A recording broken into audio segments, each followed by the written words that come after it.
கிறிஸ்துக்குள் அன்பான தேவ பிள்ளைகள் ஒவ்வொருவரையும் ஆண்டவராகிய இயேசு கிறிஸ்துவின் நல்ல நாமத்தில் வாழ்த்தி வரவேற்கிறோம். இந்த கால வேளையில் கர்த்தருடைய நாளிலும் நாம் இந்த சிறு வீடியோவின் மூலம் உங்களை சந்திப்பதிலே மிக்க மகிழ்ச்சி அடைகிறோம். இன்றைக்கு நாம் வேதத்திலே ஒரு ஒற்றுமையை குறித்து நாம் தியானிக்கப் போகிறோம். பழைய ஏற்பாட்டிலே எலியாவை குறித்தும் புதிய ஏற்பாட்டிலே யோவான் ஸ்நானகனை குறித்தும் வேதத்தில் நாம் பார்க்கிறோம். இவர்கள் இருவருக்கும் உள்ள ஒற்றுமையும் இயேசு கிறிஸ்து இவர்களுக்கு கொடுத்த அந்த அபிஷேகம், அந்த வல்லமை, இதை குறித்தும் நாம் கூடவே சேர்ந்து நாம் தியானிக்க போகிறோம். இந்த நாளிலே வேதம் லூக்கா 1:17 இப்படியாய் சொல்லுகிறது, யோவான் ஸ்நானகன் எலியாவின் ஆவியை உடையவராக இருந்து ஊழியம் செய்ததை குறித்து, அவர் செய்ததான வேலைகளை குறித்து அங்கே நம்மால் பார்க்க முடியும். நல்லா கவனிக்கும்போது யோவான் ஸ்நானகன் எலியாவின் ஆவியை உடையவராய், பலத்தை உடையவராய், எலியாவின் ஆவியையும் பலத்தையும் பெற்ற ஒரு மனிதனாக, எலியாவை போலவே அவரும் ஊழியம் செய்த ஒரு தீர்க்கதரிசியாக அவர் காணப்பட்டார். இவர் 2 பேருக்குள்ள ஒற்றுமை என்ன அப்படின்றத குறித்து இன்னைக்கு நம்ம சில காரியங்களை நாம் தியானிப்போம். வேதத்திலே நீங்கள் மத்தேயு 17 பார்க்கும்போது மறுரூப மலையிலே இயேசு, யோவான், பேதுரு, யாக்கோபு இவர்கள் எல்லாரும் இருக்கும்போது ஆண்டவர் அங்கே மறுரூபமாகிறார். அப்போது எலியா, மோசே இவருடைய சத்தங்களை எல்லாம் அவர்கள் கேட்கிறார்கள்.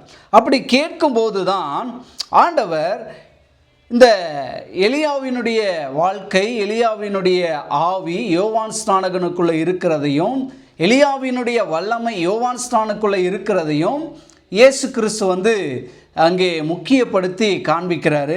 ஸோ இதை மத்தேயு 17 மட்டுமல்ல, லூக்கா 1:17 கூட இது சொல்லப்பட்டிருக்கிறது. இன்றைக்கு நாம் சில காரியங்களை தியானிப்போம். எலியாவுக்கும் யோவானுக்கும் உள்ள ஒற்றுமைகள் என்ன, யோவான் ஸ்நானகனுக்கும் உள்ள ஒற்றுமைகள் என்ன என்பதை நாம் முதலாவது பார்ப்போம். முதலாவதாக, எலியா தேவனுக்காக வைராக்கியம் நிறைந்தவனாய் காணப்பட்டார். ஆகையாலே இந்த புதிய ஏற்பாட்டு காலத்திலே யோவான் ஸ்நானகனும் கூட தேவனுக்காக வைராக்கியம் உள்ளவனாய் காணப்பட்டான். கர்த்தருடைய ஆவியானவர் நமக்குள் இருப்பார் என்று சொன்னால், கர்த்தருடைய அபிஷேகம் நமக்குள் இருக்கும் என்று சொன்னால், நாமும் கூட தேவனுக்காக எலியாவை போல, யோவான் ஸ்நானகனைப் போல நாம் வைராக்கியம் உள்ளவர்களாய் காணப்பட வேண்டும் என்பதில் எந்த ஒரு சந்தேகமும் இல்லை. ஏனென்று சொன்னால், அன்றைக்கு எலியா தேவனுக்காக அதிக பக்தி வைராக்கியம் பாராட்டினவனாக காணப்பட்டான். சேனைகளின் தேவனுக்காக வெகு பக்தி வைராக்கியத்தோடு இருந்த ஒரு எலியாவை பார்க்கிறோம். அந்த எலியாவின் ஆவிதான் யோவான் ஸ்நானக்குள்ள இருந்துச்சு. அந்த யோவான் ஸ்நானகன் எலியாவை போல தேவனுக்காக வைராக்கியம் உள்ளவனாக காணப்பட்டான். அன்பு தேவ பிள்ளைகளே, இந்த கால வேளையிலே கர்த்தருடைய ஆவியானவர் நமக்குள்ளும் இருக்கிறார். அந்த வைராக்கியத்தின் ஆவியானவர் நமக்குள்ளும் இருக்கிறார். நாமும் தேவனுக்காக வைராக்கியம் உள்ள ஜனங்களாக, பக்தியுள்ள ஜனங்களாக, தேவனுக்காக நாம் நிற்கிற ஜனங்களாக மாற வேண்டும் என்பதுதான் இந்த பாடத்தில், இந்த காரியத்தில் நாம் கற்றுக்கொள்ள வேண்டிய மிக முக்கியமான ஒரு காரியம். பாருங்க, அன்றைக்கு எலியா தேவனுடைய பலிபீடங்கள் இடிக்கப்பட்டு, தேவனுடைய உடன்படிக்கை தள்ளப்பட்டு, தேவனுடைய தீர்க்கதரிசிகள் கொல்லப்பட்டதை நினைத்து அவன் வைராக்கியம் உள்ளவனாய் காணப்பட்டான். ஆகையாலே இயேசு கிறிஸ்துவும் கூட தன்னுடைய வீட்டை குறித்து வைராக்கியம் உள்ளவராய் காணப்பட்டார். இந்த 3 பேருக்குள்ள ஒற்றுமையை நீங்க பார்க்கும்போது எத்தனை ஒரு அற்புதமான காரியம் பாருங்க. இயேசு கிறிஸ்துவுக்குள்ள இருந்த அந்த வைராக்கியம் எலியாவுக்குள்ள இருந்துச்சு. எலியாவுக்குள்ள இருந்ததான வைராக்கியம் யோவான் ஸ்நானக்குள்ள இருந்துச்சு. அதே இயேசு கிறிஸ்துவினுடைய வைராக்கியம் தான் நமக்குள்ளே இருக்கிறது. ஆவியானவர் நமக்குள்ளேயும் இருக்கிறார். நாமும் தேவனுக்காக வைராக்கியம் கொள்ள வேண்டும். இரண்டாவது காரியம், இவங்க 2 பேருமே வைராக்கியம் உள்ளவங்களா இருந்தாங்கன்னு முதல்ல பார்க்கிறோம். இரண்டாவதாக, எலியா உயர்ந்த இடங்களின் பாவத்தை தைரியமாக கண்டிக்கிறவராக இருந்தார். அப்படி என்று சொன்னால், அன்றைக்கு யோசேபேல் மற்றும் ஆகாப் இவர்களுடைய பாவங்களை கண்டிக்கிற ஒரு மனிதனாக அவர் காணப்பட்டார், தீர்க்கதரிசியாக காணப்பட்டார். அதே போலதான் யோவான் ஸ்நானகனும் கூட ஏரோதினுடைய பாவத்தை கண்டிக்கிற ஒரு மனிதனாக அவர் காணப்பட்டார். அன்பு தேவ பிள்ளைகள், இந்த ரெண்டு பேருக்கும் பாருங்க, முகதாட்சனை பார்க்கவில்லை, யாருடைய முகத்தையும் பார்த்து அவர்கள் பாவத்தை கண்டிக்கவில்லை. பாருங்க, பாவத்தை கண்டிக்கிற விஷயத்துல பெரிய பாவம் சின்ன பாவம் அப்படின்னலாம் மெஷர்மெண்ட் பார்த்து அவங்க என்ன பண்ணல, கண்டிக்கல. பாவத்தை கண்டிக்கிற விஷயத்துல அவங்க பெரிய நபரு, இவங்க சின்ன பையன் அப்படின்னலாம் அவங்க என்ன பண்ணல, கண்டிக்கல. பாவத்தை கண்டிக்கிற விஷயத்துல பட்டம் பதவி உள்ளவங்களுக்கெல்லாம் ஒரு மாதிரி டீல் பண்றதும், இல்லை ஒன்றும் இல்லாதவனுக்கு ஒரு மாதிரி டீல் பண்றதும் அப்படி அவங்க என்ன பண்ணல, கண்டிக்கல. இரண்டு பேரும் முகதாட்சனை பார்க்காமல் பாவத்தை கண்டித்தார்கள்.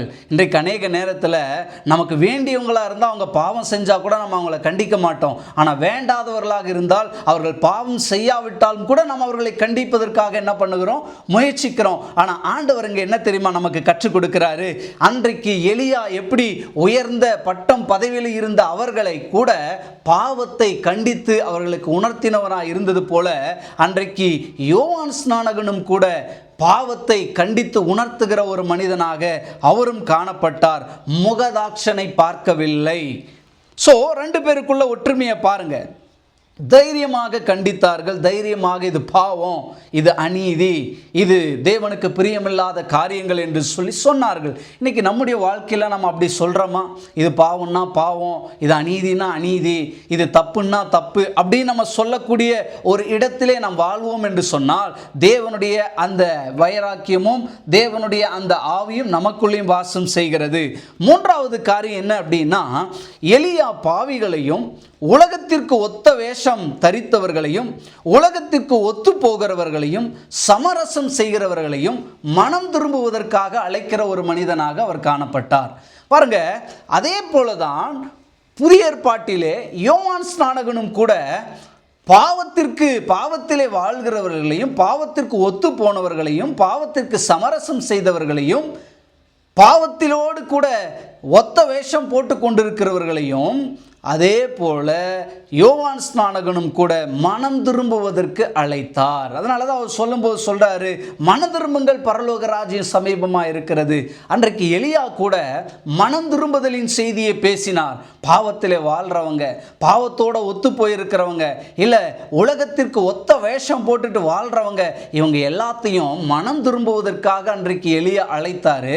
அதே போலதான் யோவான் ஸ்நானகனும் கூட அன்றைய நாட்களிலே அவரும் கூட பாவத்திற்கு யாரெல்லாம் பாவத்திலே வாழ்ந்து பாவத்தோடு ஒத்து போகிறார்களோ, உலகத்தோடு ஒத்து போகிறார்களோ, சமரசம் செய்து கொள்ளுகிறார்களோ, இவர்கள் எல்லாரையும் மனம் திரும்புவதற்காக அழைத்தார். அப்படி அழைக்கும் போதுதான் நீங்கள் மனம் திரும்புதலுக்கு ஏற்ற கனிகளை கொடுங்கள் என்றும் சொல்லி அவர் பிரசங்கித்ததை நாம் வேதத்திலே பார்க்கிறோம். ஆகையாலே இவர்கள் ரெண்டு பேருமே பாவத்தில் வாழ்கிறவர்களையும் பாவிகளையும் பாவத்திற்கு ஒத்த வேஷம் தரிக்கிறவர்களையும் உலகத்திலே அநேக சமரசங்களை செய்கிறவர்களையும் ரெண்டு பேருமே மனம் திரும்புதலுக்கு அழைத்தார்கள் என்று வேதம் சொல்லுகிறது.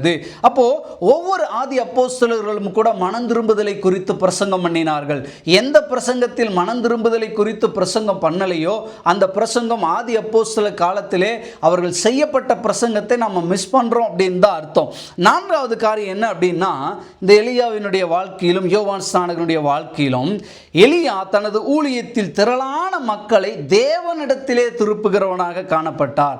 அதே போலதான் இந்த யோவான் ஸ்நானகனும் கூட மக்களை இயேசுவினிடத்தில் திருப்புகிற ஒரு மனிதனாக அவர் காணப்பட்டார்.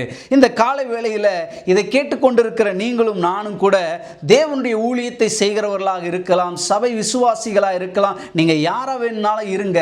நீங்கள் எல்லாரும், நான் உட்பட, பெரியவர்கள் சிறியவர்கள் எல்லோரும் உட்பட நாம் எல்லாரையும் இயேசுவினிடத்தில் ஜனங்களை திருப்ப வேண்டுமா தவிர நம்மிடத்தில் நாம் என்ன பண்ணக்கூடாது, ஜனங்களை திருப்பக்கூடாது. மக்களை, திரளான மக்களை தேவனிடத்தில் அவர்கள் திருப்பி விட்டார்கள். தேவனுக்கு நேராக வழி நடத்தினார்கள். தேவனுடைய முகத்தை காண்பித்தார்கள். தேவனுடைய மகிமையை காண்பித்தார்கள். தேவனுடைய வார்த்தையை காண்பித்தார்கள். இப்படிதான் வேதத்தில் நாம் பார்க்கிறோமே தவிர தன் பக்கம் திருப்புகிற ஒரு சூழ்நிலையை அவர்கள் என்ன என்ன பண்ணல, ஒருபோதும் செய்யவில்லை. ரெண்டு பேருமே அதைத்தான் செய்தாங்க பாருங்க. தன்னுடைய பிரசங்கத்தினால, தன்னுடைய அன்பினால, தன்னுடைய கிரியைகளினால, தன்னுடைய சத்தியத்தினால தன் பக்கமா ஒரு கூட்டத்தை சேர்த்து கொள்ள வேண்டும் அப்படின்னு அவங்க நினைக்காம தேவன் பக்கம் கூட்டத்தை திருப்பி விடணும் அப்படின்னு நினைச்சாங்க பாருங்க. ஒரு உண்மையுள்ள ஊழியக்காரர் தேவன் பக்கம் தான் குழு குழுவாக, அணி அணியாக, தலைமுறை தலைமுறையாக மக்களை தேவன் பக்கம் தான் திருப்பி விடணுமா தவிர தன் பக்கத்திலே திருப்பி வைத்துக் கொள்வது அது சரியானதாக இருக்காது. அதைத்தான் எலியாவும் யோவான் ஸ்நானகனும் செய்தார்கள் என்பதிலே எந்த ஒரு மாற்றமும் இல்லை. ஆகையாலே ரெண்டு பேருமே தேவனிடத்தில் மக்களை திருப்பினாங்க. அவர்கள் மக்களால் ஈர்க்கப்பட்டு இருந்தாலும், மக்கள் யோவான் ஸ்நானகனையும் எலியாவையும் விரும்பினவர்களாக இருந்தாலும் கூட அவர்கள் எல்லாருமே சேர்ந்து தேவன் பக்கம் தான் மக்களை திருப்பினார்கள். ஆகையாலே இவங்க ரெண்டு பேருக்குள்ள அந்த ஒற்றுமையை பாருங்க. ரெண்டு பேருமே தேவனிடத்திலே மக்களை வழி நடத்தினார்கள் என்று வேதம் சொல்லுகிறது. ஐந்தாவது காரியத்தில் நம்ம பார்க்கும்போது, எலிசா ஒரு ராஜா மற்றும் அவரது ராஜாவின் மனைவியினுடைய கவனத்தையும் கோபத்தையும் பெற்றவனாய் காணப்பட்டான். அதே போலதான் யோவான் ஸ்நானகனு கூட ஏரோதினுடைய ஒரு அந்த கோபத்தை பெற்ற ஒரு மனிதனாக அவன் காணப்பட்டான் என்று வேதத்தில் நாம் வாசிக்க முடியும். பாருங்க, எலியா அன்றைக்கு ராஜாவினுடைய கோபத்தையும் அவங்களுடைய மனைவியினுடைய கோபத்தையும் பெற்றவனாக காணப்பட்டான். பாருங்க, அநேக நேரத்தில் யாருடைய கோபத்தையுமே சம்பாதிக்காம இந்த உலகத்தில் நம்ம வாழ்ந்துட முடியாது. நம்ம நீதிமானாக வாழ்ந்தா கூட சிலருடைய கோபத்தை நம்ம சம்பாதிப்பதற்கு என்ன பண்றோம், நம்ம ஆளாகிறோம். ஆனா இவங்க ரெண்டு பேரும் பாருங்க, தேவனுடைய ஊழியர்கள் தான், அழைக்கப்பட்டவர்கள் தான், அபிஷேகம் பண்ணப்பட்டவர்கள் தான், தேவனுடைய தீர்க்கதரிசிகள் தான்.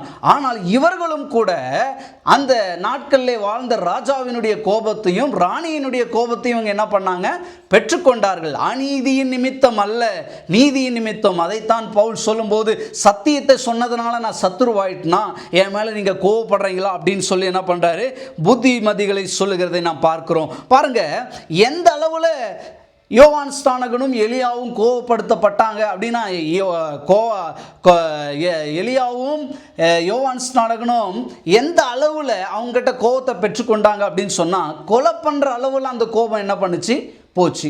ஸோ நல்லா கவனிங்க, தன் தலையே கொடுக்கப்படும் என்பதை அறிந்துதான் யோவான் ஸ்நானகன் அந்த கோபத்தை பெற்றுக்கொள்வதற்கு அவன் ஆயத்தமாக இருந்தான். ஸோ இது கண்டிப்பாக இவ்வளோ பெரிய ஜனங்களை, இவ்வளோ பெரிய ராஜாக்களை நாம் கண்டித்தால் நாம் உயிருக்கு ஆபத்து வரும்.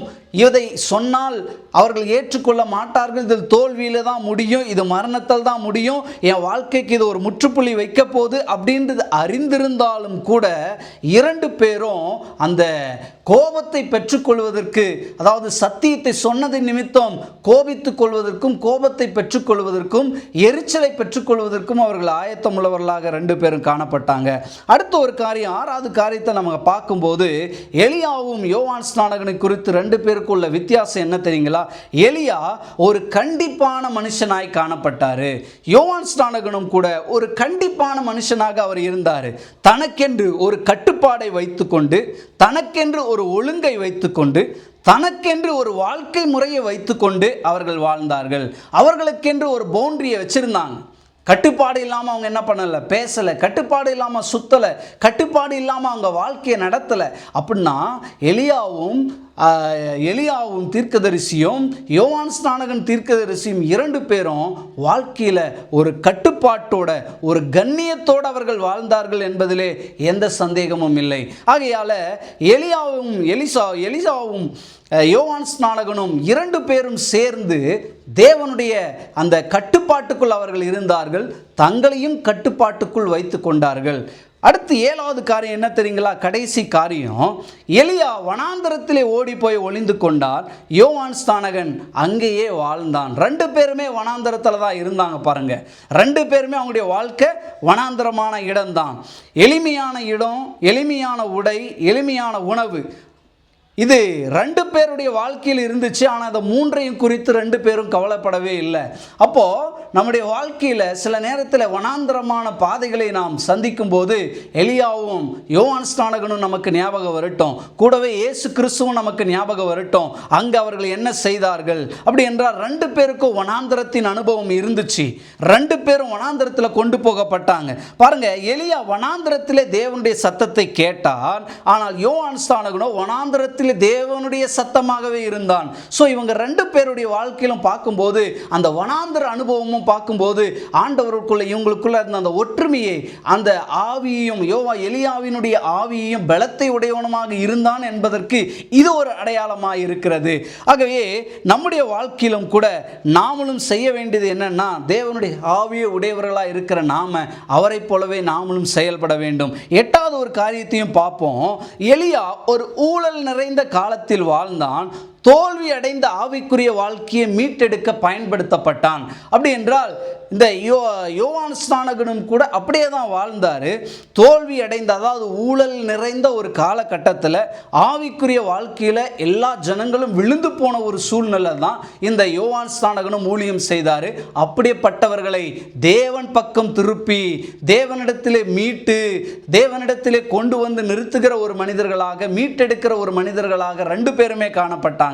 ஆகையாலே இந்த எலியாவும் யோவான் ஸ்நானகருக்கும் உள்ள ஒற்றுமை என்ன அப்படின்னு சொன்னா, எலியா ஒரு ஊழல் நிறைந்த காலத்தில் வாழ்ந்த போதிலும், ஆவிக்குரிய வாழ்க்கையில விழுந்து போன, செத்து போன ஒரு காலகட்டத்தில் வாழ்ந்த போதும் அவர்களை எல்லாம் மீட்டெடுப்பதற்காக இவர்கள் 2 பேரையும் கர்த்தர் பயன்படுத்தினார். இந்த கால வேளையில் நம்மையும் கூட இப்படிப்பட்ட ஊழல் நிறைந்த உலகத்தில், அநீதி நிறைந்த உலகத்தில் தேவனுடைய அபிஷேகத்தை பெற்ற நாமும் கூட தோல்வி அடைந்த ஆவிக்குரிய வாழ்க்கையில் விழுந்து போன ஒவ்வொருவரையும் தூக்கி விடுவதற்கான அந்த அபிஷேகத்தோடு நாம் செயல்படுவோம்.